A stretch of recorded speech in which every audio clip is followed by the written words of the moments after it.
ഹരേ നമ. ശ്രീരാമചന്ദ്ര പ്രഭു പാഹി പാഹി. ബ്രഹ്മാദിയോഗി മുനി സേവിത സിദ്ധമന്ത്രം ദാരിദ്ര്യ ദുഃഖ ഭവരോഗ വിനാശമന്ത്രം സംസാര സാഗര സമുദ്ധരണൈകമന്ത്രം വന്ദേ മഹാഭയഹരം രഘുരാമ മന്ത്രം. അഞ്ജനേയമതിപാടലാനനം കാഞ്ചനാദ്രികമനീയ വിഗ്രഹം പാരിജാതതരുമൂലവാസിനം ഭാവയാമി പവമാന നന്ദനം. മനോജവം മാരുതതുല്യവേഗം ജിതേന്ദ്രിയം ബുദ്ധിമതാം വരിഷ്ഠം വാതാത്മജം വാനരയൂഥമുഖ്യം ശ്രീരാമദൂതം ശരണം പ്രപദ്യേ.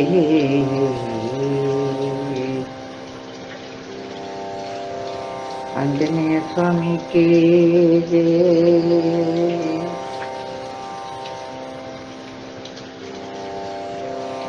രാജീവനേത്ര രഘുപുംഗവ രാമഭദ്ര ത്യാഗേന്ദുബിംബ സദൃശാനന നീലകാത്ര രാമാഭിരാമ രഘുവംശ സമുദ്ഭവത്വം ശ്രീരാമചന്ദ്ര മമ ദേഹി കരാവലംബം.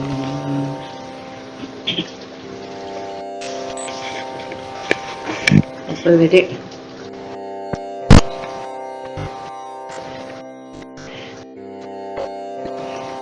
ശ്രീരാമചന്ദ്രൻ മായ കൊണ്ട് എല്ലാവരും മോഹിപ്പിച്ചോണ്ട് ഇങ്ങനെ മനുഷ്യന്റെ ജന്മം എടുത്തത് കൊണ്ട് കരഞ്ഞുകൊണ്ടും സീതാദേവിയെ ചോദിച്ചുകൊണ്ടും എല്ലാവരോടും ചോദിച്ചുകൊണ്ടും കരഞ്ഞുകൊണ്ടും ഒക്കെ ഇങ്ങനെ നടക്കുന്ന സമയത്തല്ലേ ഈ നമ്മുടെ ആഞ്ജനേയ സ്വാമിനെ കാണുകയും ഒരു സഖ്യം ചെയ്യുകയൊക്കെ ചെയ്തത്. അവിടെ ഇനിയിപ്പോ ഒരുപാട് സ്തുതിച്ചു അദ്ദേഹം. അന്നേരം പറഞ്ഞു, ഏതായാലും നീ പറഞ്ഞതൊക്കെ ശരിയാണല്ലോ, ഇനി ബാലീനെ യുദ്ധത്തിന് വിളിച്ചോളൂ, സമയം കളയണ്ടെന്ന് പറഞ്ഞു. എന്നിട്ട് ഞാൻ രാജ്യം എടുത്തു തന്നാലല്ലേ എൻ്റെ കാര്യം നടക്കുള്ളൂ. സീതാദേവിനെ അന്വേഷിക്കാൻ പോകണമെങ്കിൽ രാജാവായിട്ട് അവിടെ ഇരിക്കണ്ടേ. ഇപ്പൊ ഒരു ഇതില്ല, ദൂരിങ്ങനെ കാട്ടിലിരിക്കുന്നതൊക്കെ എന്ത് ചെയ്യാൻ പറ്റും, അതുകൊണ്ട് വേഗം വിളിച്ചോളൂ എന്ന് പറഞ്ഞു. അപ്പൊ വിളിച്ചു വേഗം പോയിട്ട്. ശ്രീരാമചന്ദ്രനും ബാക്കിയുള്ളവരൊരു മരത്തിന് മറിഞ്ഞു നിന്നു. ഇത് നമ്മുടെ കണിക്കൊന്ന മരമാണത്രേ അത്. അതൊരു കഥയുണ്ട്. കണിക്കൊന്ന ഇല്ലേ, ആ മരത്തിന് പുറകിലാണ് നിന്നത് എന്നാണ് പറയുന്നത്. അവിടെ അങ്ങനെ നിന്നപ്പോ കൊന്നമരം ആ ബാലിന ആ മരം മറിഞ്ഞു നിന്നിട്ടല്ലേ കൊന്നത്. അപ്പൊ അന്നത്തെ ജനങ്ങളൊക്കെ കൊന്നമരം ആര് ശ്രീരാമൻ ബാലിനെ കൊന്നമരം അങ്ങനെ പറഞ്ഞിട്ട് പിന്നത്തെ അവതാരം തന്നെ കരഞ്ഞു എന്നാ പറയുന്നത്. മരം ഭഗവാനോട് കരഞ്ഞു പറഞ്ഞു, ഞാൻ നിരപരാധിയല്ലേ, എന്നിട്ട് എൻ്റെ പേരിൽ ഇപ്പൊ കൊന്നമരം എന്നല്ലാതെ പറഞ്ഞു, ഞാൻ എന്ത് ചെയ്തു ഭഗവാനെയാണ് പറഞ്ഞു. നീ വിഷമിക്കണ്ട, നിന്നെ ഒരുപാട് ആദരിക്കുന്ന ഒരു അവസരം ഞാൻ ഉണ്ടാക്കി തരാം, എൻ്റെ അടുത്ത അവതാര സമയത്ത് അതിനുള്ള രീതി ഞാൻ ഒരുക്കി തരുന്നതാണ്, കരയണ്ടെന്ന് പറഞ്ഞു. അപ്പൊ അതാണ് പിന്നെ ഈ കൊന്നമരത്തിന്റെ വേറൊരു കഥയുണ്ടല്ലോ. ഒരു ബ്രാഹ്മണ കുട്ടി കണ്ണന്റെ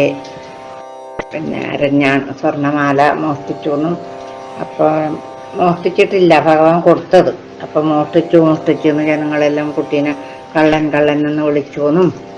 അപ്പൊ ഈ കുട്ടി ഭഗവാൻ, നിനക്ക് വേണ്ട കണ്ണാ നീ തന്ന മാല, ഞാൻ നീ വെറുതെ ഈ കള്ളനിലെ പേരെനിക്ക് നിന്റെ മാലയും വേണ്ടെന്ന് വലിച്ചു മേലോട്ട് എറിയുമ്പോൾ ഒരു മരത്തിന്റെ കൊമ്പത്ത് അത് ഇങ്ങനെ കുടുങ്ങി നിന്നു.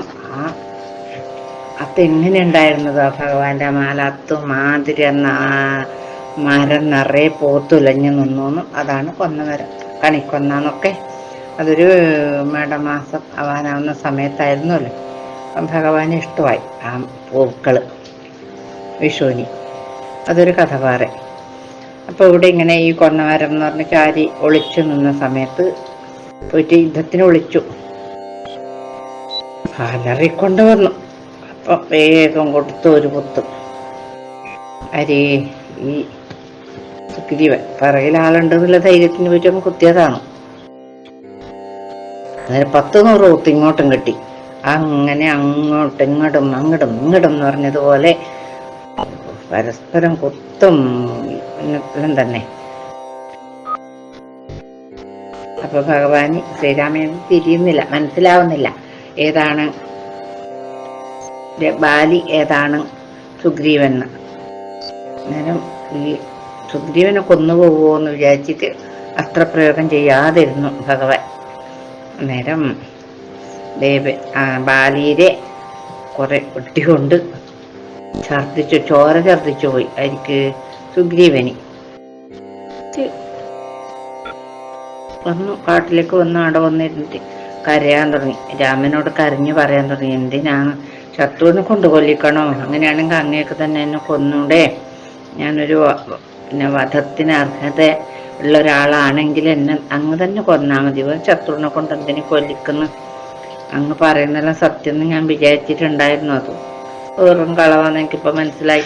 അങ്ങ് സത്യസന്ധനാണെന്ന് ഞാൻ വിചാരിച്ചതും വെറുതെയാണ് എന്നൊക്കെ പറയുമ്പോ പറഞ്ഞു. കെട്ടിപ്പിടിച്ചു വന്നു, കണ്ണിൽ വെള്ളം വന്നു ശ്രീരാമചന്ദ്രനെ. പറഞ്ഞു, പേടിക്കല്ല, എനിക്ക് നിങ്ങൾ രണ്ടുപേരുടെ ഒരുപോലെയുള്ള യുദ്ധങ്ങൾ കാണുന്ന സമയത്ത് എനിക്ക് നിങ്ങളെ മനസ്സിലാവാണ്ടായിപ്പോയി. അതുകൊണ്ടാണ് ഞാൻ യുദ്ധം ചെയ്യാതിരുന്നത്, ഞാൻ അസ്ത്രയക്കാതിരുന്നത്. ഇനിയിപ്പൊ ഞാനൊരു കാര്യം ചെയ്യാ, ഒരടയാളം ഉണ്ടാക്കി തരാം. എന്നിട്ട് പറഞ്ഞു, ലക്ഷ്മണകുമാരനോട് പറഞ്ഞു, മിത്രാത്മജകളെ, പുഷ്പമാല്യത്ത് നീ ബുദ്ധ്വാവിരവോടയക്ക യുദ്ധത്തിനായി നീ ഒരു മാല ഉണ്ടാക്കിയിട്ട് ഒരു മാല ചാർത്തി കൊടുക്ക് സുഗ്രീവന്, അപ്പം എനിക്ക് മനസ്സിലാവുമല്ലോ എന്ന് പറഞ്ഞു. അപ്പം ബാലിക്ക് സ്വതവേ അച്ഛൻ കൊടുത്തൊരു മാലയുണ്ട്. ഇതിപ്പോ ഭഗവാൻ കൊടുത്ത ലക്ഷ്മണകുമാരനെ കൊണ്ട് കൊടുപ്പിച്ച ഒരു പുഷ്പമാല്യം സുഗ്രീവനും ഉണ്ട്. വീണ്ടും പോയിട്ട് വിളിച്ചു യുദ്ധത്തിന്. അന്നേരം ഇറങ്ങി വരുമ്പം താര പറഞ്ഞു, അയ്യോ പോലെ ഈ യുദ്ധത്തിൽ തോറ്റിട്ട് പോയ ആള് വീണ്ടും വന്നിട്ട് വിളിക്കേണ്ടതിൽ എന്തോ ഒരു കാര്യമുണ്ട്, അതുകൊണ്ട് പോലെ, അല്ലെങ്കിൽ സുഗ്രീവൻ വീണ്ടും വരൂലല്ലോ. നല്ല വീരശൂര പരാക്രമേറ്റ ഒരാള് അവനുണ്ട്, അത് ഉറപ്പായി. അന്നേരം പറഞ്ഞു, നീ എന്തെന്നാണ് പേടിക്കണ്ട, വിഷമിക്കണ്ട, നീ എന്നെ അയക്ക്, ഞാൻ പോട്ടെ. നീ ഒരു കാര്യം ധരിച്ചാ മതി, ആരാണ് ബന്ധുവായിട്ടുള്ളത് സുഗ്രീവന്? അവൻ എന്നോട് പിന്നെ ഒന്നും ആർക്കും എന്നോടൊരു വിരോധത്തിന് അവകാശവും ഇല്ല. അവനാരെങ്കിലും ബന്ധുവായിട്ടുണ്ടെങ്കിൽ അവനും മരണപ്പെടുന്നല്ലാതെ കണ്ട്. ഒരു ശത്രു വന്നിട്ട് വീട്ടിന്റെ വാടാ യുദ്ധത്തിന് വാടാന്ന് പറയുമ്പോ അത് കേട്ടിട്ട് ഒരു ശൂരനായ ഒരു പുരുഷൻ ഇരിക്കാൻ പറ്റുമോ? ഞാൻ എന്താ അങ്ങനെ ഒരു ഭീരുവാണെന്ന് വിചാരിച്ചോ നീ? ഞാനിപ്പം പോയിട്ട് അവനെ കൊന്നിട്ട് വരും, നല്ല അതായത് സമാധാനത്തിൽ ഇരിക്കുന്നെല്ലാം പറഞ്ഞു. അന്നേരം പറഞ്ഞു താര, ഞാനൊരു കാര്യം കേട്ടിട്ടുണ്ട്, അതും കൂടി കേട്ടിട്ട് പോയിക്കോ. എന്താ അത്? ഞാൻ പറഞ്ഞു, കാനനത്തിങ്കൽ നായാട്ടിന് പോയിതു താനേ മമസുതനങ്കതനന്നേരം കേട്ടോരു ദന്തമെന്നോട് ചൊന്നാൻ, അത് കേട്ടിട്ട് ശേഷം യഥോചിതം പോകനി. ശ്രീമാൻ ദശരഥനാമയോധ്യാധിപൻ രാമനെന്നുണ്ടവൻ തന്നുടെ നന്ദനൻ, ലക്ഷ്മണനാവും അനുജനോടും നിജ ലക്ഷ്മീ സമയായ സീതയോടും അവൻ വന്നിരുന്നീടിനാൻ ദണ്ഡകാനനി വന്യാസനായി തപസ്സു ചെയ്തിടുവാൻ. ദുഷ്ടനായുള്ളൊരു രാവണ രാക്ഷസൻ കട്ടുകൊണ്ടാൻ അവൻ തന്നെ പത്നിയെ. ലക്ഷ്മണനോടും അവളെ അന്വേഷിച്ചു തൽക്ഷണം ദൃശ്യമൂകാജലേ വന്നിതു. മിത്രാത്മജനെയും തത്ര കണ്ടീടിനാൻ, മിത്രമായി വാഴുകയെന്നന്യോന്യമൊന്നിച്ചു സഖ്യവും ചെയ്തുകൊണ്ടാരഗ്നിസാക്ഷിയായി ദുഃഖശാന്തിക്കങ്ങിരുവരുമായുടൻ. നമ്മളെ കുട്ടിയില്ലേ അങ്കദൻ, അങ്കദൻ ഒരു ദിവസം ഇങ്ങനെ കാട്ടിലിങ്ങനെ നടക്കുന്ന സമയത്ത് ഒരു കാര്യം കേട്ടിട്ടുണ്ടായിരുന്നു. ഇതാണ്, ദശരഥൻ എന്ന് പറഞ്ഞ രാജാവിന്റെ പുത്രനായിട്ട് രാമൻ എന്ന് പേരുള്ള ഒരാളും ലക്ഷ്മണൻ എന്ന പേരുള്ള ഒരു അന്യനും സീത എന്ന് പേരുള്ളൊരു പത്നിയോടുകൂടി, ശ്രീരാമന്റെ പത്നി സീത, ലക്ഷ്മണൻ സഹോദരൻ, അങ്ങനെ വന്ന സമയത്ത് ഈ പത്നിനെ അന്വേഷിച്ച് നടന്ന് ഋഷമൂകാചലത്തിലെത്തി. അപ്പൊ അവിടെ പരസ്പരം സഖ്യം ചെയ്തു. എങ്ങനെ സഖ്യം ചെയ്തു? അഗ്നിസാക്ഷിയായിട്ട് തന്നെ സഖ്യം ചെയ്തു.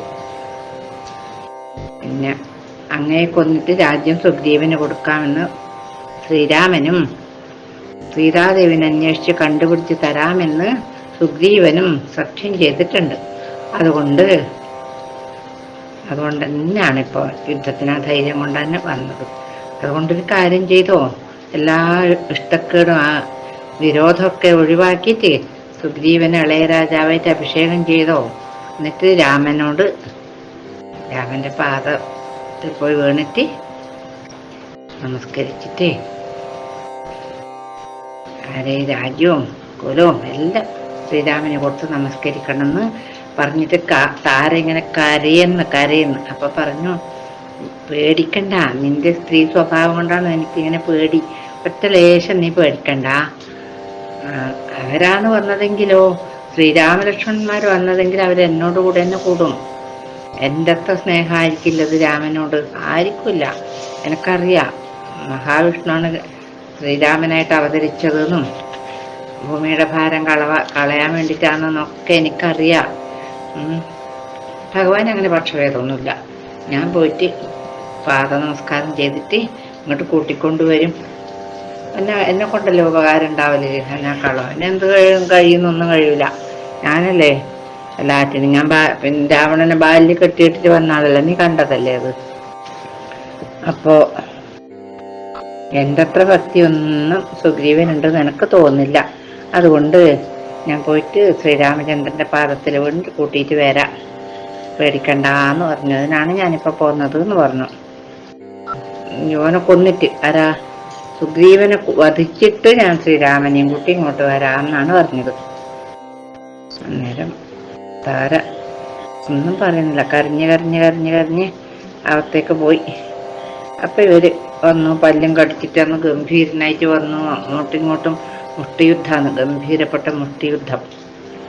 അടിയും ഒച്ചപ്പാട് കൊണ്ട് ഒന്നും പറയണ്ട. നിലത്ത് വീഴലും ഉരുളലും നഖം കൊണ്ട് മാന്തലും. എന്തായിരുന്നു ആ യുദ്ധം! അത്ര ഗംഭീരമായ യുദ്ധം. രണ്ടുപേരും എന്നാൽ സമുദ്രങ്ങൾ വീഴുന്നത് പോലെ, രണ്ട് പർവ്വതങ്ങൾ വീഴുന്നത് പോലെ ആർക്കും ഒന്നും തിരിയുന്നില്ല, അത്ര ഗംഭീരം. ഇപ്പൊ നോക്കുമ്പോ അച്ഛൻ കൊടുത്ത മാല, ബാലിക്കൊണ്ട് അച്യുതം കൊടുത്ത മാല സുഗ്രീവനുണ്ട്. എന്നിട്ടും മനസ്സിലാവും. അതെ, മനസ്സിലാവാതിരിക്കാൻ ഉണ്ടാക്കും മാലയായില്ല ഇപ്പം. അപ്പൊ എങ്ങനെ മനസ്സിലായി എന്ന് പറഞ്ഞാൽ സുഗ്രീവന് കുറച്ച് ക്ഷീണം ബാധിക്കാൻ തുടങ്ങി. ഇടക്കിടക്ക് നോക്കലായി മരത്തിന്റെ അടുത്തേക്ക്. പേടിയുണ്ട്. അപ്പൊ മനസ്സിലായി, ഏട്ടന്റെ ഇടി കൊണ്ടിട്ട് സുഗ്രീവൻ നല്ലോണം തളർച്ചയുണ്ട് എന്ന് വിചാരിച്ചിട്ട് ആ ബാലിയുടെ വക്ഷപ്രദേശ മാരട്ടം നോക്കിയിട്ട് ഒരു അമ്പയച്ചു. മാഹേന്ദ്രം എന്ന പേരുള്ള അസ്ത്രം കൊണ്ട് അയക്കുന്ന സമയത്ത് അലറിയിട്ട് നിലത്ത് വീണു. ഭൂമി കൂടി വിറച്ചു എന്നാണ്, അത്രയും വലിയ ഗംഭീരനായിരുന്നു ഈ ബാലി. അപ്പോ ഇദ്ദേഹം സുഗ്രീവൻ സ്തുതിക്കാൻ തുടങ്ങി. അങ്ങനെ പറഞ്ഞു,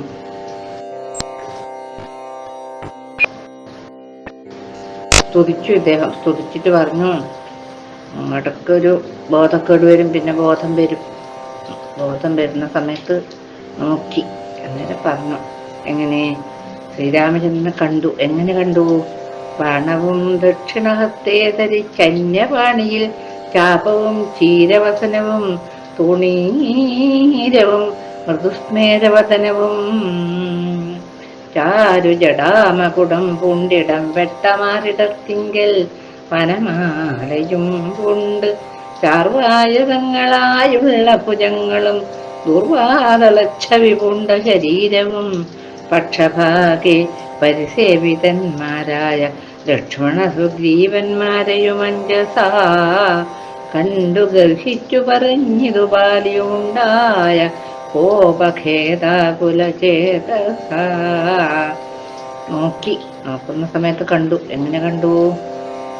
മന്ദഹാസം പൂണ്ട മുഖവും ജടാമകുടം പൂണ്ട തലമുടിയും വനമാലയുണ്ട് കഴുത്തില്, കറുക അലക്ക് തുല്യമായ നിറവും, നീണ്ട രാജാനവാഹുവായ കൈകളും, അതെ മുട്ടിന് താഴെ നീണ്ടു കിടക്കുന്ന 2 കൈകളും ഒക്കെ കണ്ടു. 2 ഭാഗത്തും സുഗ്രീവനും ലക്ഷ്മണനും. ഇതൊക്കെ കണ്ടിട്ടാകുമ്പം നല്ലോണം ദേഷ്യവും സങ്കടവും ഒക്കെ കൂടി വന്നു. ആർക്ക്? ഈ ബാലിക്ക്. എന്നിട്ട് പറയാൻ തുടങ്ങി, എന്തിന് എന്നെ കൊന്നി? ഞാൻ എന്ത് ചെയ്തു നിന്നോട്? ഞാൻ എന്തെങ്കിലും ഒരു തെറ്റ് ചെയ്തു വരാമ നിന്നോട്? എൻ്റെ വിക്രമം, എൻ്റെ ആ ശൗര്യവീര്യങ്ങളൊക്കെ അങ്ങേക്ക് അറിയുന്നില്ലേ? മറ്റേ ആള് കട്ടിനെങ്കിൽ ഞാൻ ആ ലങ്കാപുരത്തെ രാജ്യം ഒട്ടാകെ എൻ്റെ ഉള്ളം കയ്യിലെടുത്തിട്ട് ഞാൻ കൊണ്ടുവച്ച് തരുമായിരുന്നില്ലേ? കെട്ടിയിട്ട് രാവണനെ കെട്ടിയിട്ടിട്ട്. ധർമ്മിഷ്ഠൻ എന്ന് പറയുന്നതൊക്കെ വെറുതെയാണ്. എന്തെന്ന് ഇത് ധർമ്മമാണോ ഇത്? വാനരനെ ഒളിച്ചു വന്നിട്ട് കൊല്ലരുത്, നേരെ വന്നിട്ട് യുദ്ധം ചെയ്ത് കൊല്ലണമായിരുന്നു എന്ന് അങ്ങനെയാണെങ്കിൽ. എന്തെന്നത്? പിന്നെ മാംസം കഴിക്കാനാണെങ്കിൽ കുരങ്ങന്മാരുടെ ഭക്ഷണം ആരും കഴിക്കാറുമില്ല. അങ്ങനെ പറഞ്ഞു. ഒരുപാട് സംസാരിച്ചു ആ കടത്തത്തില്. ഞാൻ പറഞ്ഞു, നീ പാപിയല്ലേ, നിന്റെ പാപം കളഞ്ഞിട്ട് ധർമ്മത്തെ രക്ഷിക്കാനാണ് ഞാൻ നിന്നെ വധിച്ചത്. നീ മോഹം മൂലം എനിക്കൊന്നും അറിയുന്നില്ല നിന്നെ. എന്ത് ഞാൻ പറഞ്ഞു തരാം. പുത്രി, അതായത് മകള്, സഹോദരി, അതുപോലെ സഹോദരന്റെ ഭാര്യ, പുത്രവധു, മാതാവ്, ഇതൊന്നും ഭേദമില്ല. എല്ലാം ദൈവതുല്യമായി ബഹുമാനിക്കേണ്ടവരാണ്. അവരെല്ലാം നീ ഇപ്പം ആ അനിയന്റെ ഭാര്യയെന്നല്ലേ പിടിച്ചു വെച്ചിട്ട് ഭാര്യയാക്കിയിട്ടുള്ളത്? പാപികളിൽ വെച്ച് ഏറ്റവും മഹാപാപിയല്ലേ നീ? അങ്ങനെയുള്ളവരെ കൊല്ലണം. അത് രാജാക്കന്മാരുടെ ധർമ്മമാണ് എന്നൊക്കെ ഒരുപാട് പറഞ്ഞു. അതൊക്കെ കേട്ട സമയത്ത് മനസ്സ് നല്ല ശുദ്ധിയായി. ബാലിക്ക് മനസ്സ് ശുദ്ധിയായിട്ടാകുമ്പോൾ പറഞ്ഞു, എൻ്റെ അപരാധം ക്ഷമിക്കണേ ഭഗവാനെ. എങ്ങനെ പറഞ്ഞു? ഭക്ത്യാഹ നമസ്കൃത്യ വന്ദിച്ചു ചൊല്ലിനാനിത്തം മമാപരാധം ക്ഷമിക്കണമേ ശ്രീരാമ രാമ മഹാഭാഗ രാഘവ നാരായണൻ നിന്തിരുവടി നിർണയം. ഞാനറിയാതെ പറഞ്ഞതെല്ലാം തവ മനസ്സേ കാരുണ്യമോടും ക്ഷമിക്കണം. നിൻ തിരുമേനിയും കണ്ടാശു നിന്നന്തികേ താവകമായ ശരമേറ്റു ദേഹമുപേക്ഷിപ്പതിന്നു യോഗം വന്നതാഹം ഭാഗ്യം എന്തോന്നു ചൊല്ലാവതും. എൻ്റെ അപരാധമൊക്കെ ക്ഷമിക്കണേ ഭഗവാനെ.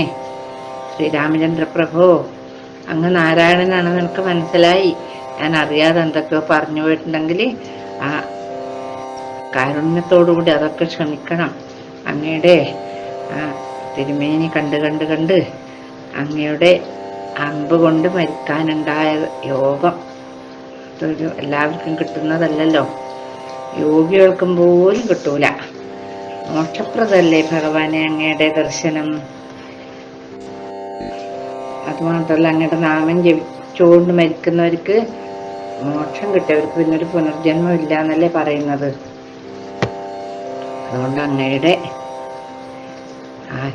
അതുകൊണ്ട് അമ്പ് കൊണ്ട് മരിക്കാനുണ്ടായ ആ ഭാഗ്യം എനിക്ക് വല്ലാത്തൊരു ഭാഗ്യം തന്നെയാണത്. എല്ലാവർക്കും കിട്ടൂല അത്. പിന്നീടും പറയുന്നു, നാരായണൻ നിന്തിരുവടി ജാനകിതാരിൽ മാതാവായ ലക്ഷ്മി ഭഗവതി പങ്ക്തികണ്ഠൻ തന്നെ നിഗ്രഹിപ്പാനാശു പങ്ക്തിരഥാത്മജനായി ജനിച്ചു ഭവാൻ. പത്മജന്മന്നമർത്തിക്കയാലെന്നതും പത്മവിലോചന ഞാൻ അറിഞ്ഞിടിനേൻ പറഞ്ഞു. എനിക്ക് അങ്ങ് വിഷ്ണു ആണെന്നും ശ്രീനാരായണ സ്വാമി ആണെന്നുള്ളതൊക്കെ എനിക്കറിയാം. അങ്ങയുടെ പത്നിയായ സീത മഹാലക്ഷ്മി ആണെന്ന് പറയാം. ഈ രാവണനെ കൊല്ലാനാണ് ഇപ്പോൾ ഒരു അവതാരം പ്രത്യേകിച്ച് എടുത്തതും എനിക്കറിയാം. അതിന് കാരണം നമ്മുടെ ബ്രഹ്മാവ് അങ്ങയോട് പ്രാർത്ഥിച്ചത് കൊണ്ടാണെന്ന് എനിക്കറിയാം. ഞാനിനി അങ്ങയുടെ ലോകത്തേക്ക് പോകുന്നു, അതുകൊണ്ട് എന്നെ അനുഗ്രഹിക്കണം. എന്നെ പോലെ തന്നെ വില ഉള്ള ആളാണ് അങ്ങയുടെ കുമാരൻ. ആ കുമാരനോട് നല്ല സ്നേഹം ഉണ്ടാവണം ഭഗവാനെ. ഇനിയിപ്പോൾ സുഗ്രീവനും അംഗദനും ഒരുപോലെയാണെന്ന് വിചാരിക്കണേ. ആ കുട്ടീനെ ഇഷ്ടപ്പെടാതെ നിന്നുണ്ട ഭഗവാൻ, എൻ്റെ മോനെ. അതുമാത്രമല്ല, അമ്പ് പറിച്ചിട്ട് തന്നെ ഒന്ന് ആ തൃക്കൈ കൊണ്ട് മെല്ലെ ഒന്ന് തലോടയും വേണം എന്ന് പറഞ്ഞു. അപ്പോൾ വേഗം ആ അമ്പ് പറിച്ച് മെല്ലെ ഒന്ന് തലോടി കൊടുത്തു. അപ്പം ഭഗവാനെ തന്നെ നോക്കി നോക്കി നോക്കി നോക്കി ഈ വാനരദേഹം ഉപേക്ഷിച്ചു. ഭഗവാന്റെ ലോകത്തിലേക്ക് പോയി എന്ന് പറയുന്നു. അപ്പം വാനരന്മാരൊക്കെ ഓടി പേടിച്ച് പറിച്ചോടിപ്പോയിട്ട് താരയോട് പറഞ്ഞു, പിന്നെ പോയി, നമ്മുടെ രാജാവ് പോയി, ശ്രീരാമചന്ദ്രൻ്റെ അമ്പ് കൊണ്ടിട്ടെന്നാലും ശ്രീരാമനാണെന്നൊക്കെ പറയുന്നത് ഞങ്ങൾ കേട്ടു. അതുകൊണ്ട് വേഗം എത്രയും പെട്ടെന്ന് കുമാരനെ രാജാവായിട്ട് വാഴിക്കണം, 4 വാതിലും ബന്ധിക്കണം പിന്നെ എന്നും പറഞ്ഞു. ആരും ശത്രുക്കൾ ഉള്ളിൽ കടക്കാതിരിക്കാൻ വേണ്ടിയിട്ടെന്ന് പറഞ്ഞു. അപ്പോൾ താര എന്തെന്ന് ചെയ്യുന്നത്, ഇവിടെ വാതിൽ ബന്ധിക്കുകയെന്നല്ല ചെയ്യുന്നത്. ഓലോല വീഴുന്ന കണ്ണുനീരം വർത്തു ദുഃഖേന വക്ഷതി താടിച്ചു താടിച്ചു ഗദ്ഗത വാച പറഞ്ഞു പലതരം. പറഞ്ഞു വരാൻ എന്തിനെനിക്കിനി രാജ്യവും പുത്രനും ഒന്നും വേണ്ട, എനിക്ക് ഈ ഭൂമിയിൽ ജീവിക്കേ വേണ്ട, ഞാൻ എൻ്റെ ഭർത്താവിനോട് കൂടെ പോന്നു.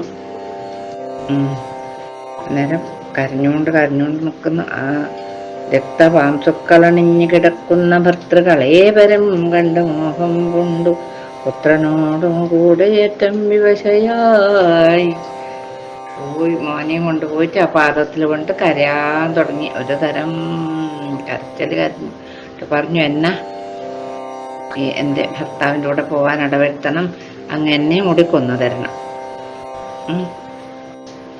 ആവൂല, എൻ്റെ ഭർത്താവിന് എന്നെ കാണാതിരിക്കാൻ ആവൂല, അതുകൊണ്ട് എന്നെയും കൊല്ലണം. എന്നെ ഇപ്പൊ കൊന്നാല് ഒരു കന്യകാദാനം ചെയ്ത ഫലം ഉണ്ടാവും അങ്ങേക്ക്. സുഗ്രീവനെ നോക്കിയിട്ട് പറഞ്ഞു, നീ രമയോട് കൂടിയിട്ട് രാജാവായിട്ട് ജീവിച്ചോന്ന് പറഞ്ഞു. അപ്പൊ ഭഗവാൻ പറഞ്ഞു, എന്തിനാണ് ഇങ്ങനെ ശോഭിക്കുന്നത്, ഇതിനൊരു ബന്ധവുമില്ല. എൻ്റെ ഭർത്താവ് ആരാണ്, ദേഹാണോ ജീവനാണോ, അത് നീ പറഞ്ഞേ എന്ന് പറഞ്ഞു ഭഗവാൻ. പഞ്ചഭൂതാത്മകമാണ് ഈ ദേഹം. ഏത് മണ്ണ്, വെള്ളം, അഗ്നി, കാറ്റ്, അങ്ങനെയുള്ള പഞ്ചഭൂതാത്മകമാണ് ആകാശം. ഇങ്ങനെ 5 പഞ്ചഭൂതങ്ങൾ. അതാണ് നമ്മുടെ ശരീരം. ഇപ്പം മനസ്സ് പറഞ്ഞാൽ, ശരീരം എന്ന് പറഞ്ഞാൽ രക്തവും അസ്ഥിയും അങ്ങനെയുള്ള വയറ്റിലുള്ള സംഭവത്തിൻ്റെ ഒന്നും പേര് ഞാൻ പറയുന്നില്ല, അത്രയും വൃത്തികേടാണ്. അതിൽ നമ്മളൊരു ഈ തോല് കൊണ്ട് പൊതിഞ്ഞ് നമ്മളൊരു സുന്ദരനും സുന്ദരനാക്കിയിട്ട് വേഷം കെട്ടിച്ച് നടക്കുന്നതാണ്. മറ്റേ ആത്മാവാണ്. ആത്മാവിന് ജനനവുമില്ല മരണവുമില്ല, വെട്ടിയിട്ട് കൊല്ലാനും ആവില്ല, യുദ്ധം ചെയ്ത് കൊല്ലാനും ആവില്ല, അമ്പ് കൊണ്ട് കൊല്ലാനാവില്ല, തീര് വെച്ച് കൊല്ലാനാവില്ല, ഒന്നും ആത്മാവിനെ കൊല്ലാനാവൂല. അതുകൊണ്ട് നീ ഇങ്ങനെ വേണ്ടാത്ത കരച്ചിൽ കരയണ്ട. നമുക്ക് ഒരുപാട് താരോപദേശം വലിയ ഗംഭീരാണ്. ഒക്കെ ഒരുപാട് പറഞ്ഞു കൊടുത്തു. ആ സമയത്ത് അതൊക്കെ ഞാൻ ഈ പറഞ്ഞതൊക്കെ വിചാരിച്ചിട്ട് ആ മായയിൽ നിന്ന് നീ മോചിക്കണം. ഇപ്പോൾ കർമ്മബന്ധത്തിൽ നിന്ന് വേർപെട്ടിട്ട് നിർമ്മല ബ്രഹ്മണി, നിർമ്മലാത്മാവിൽ തന്നെ ലയിക്കണം.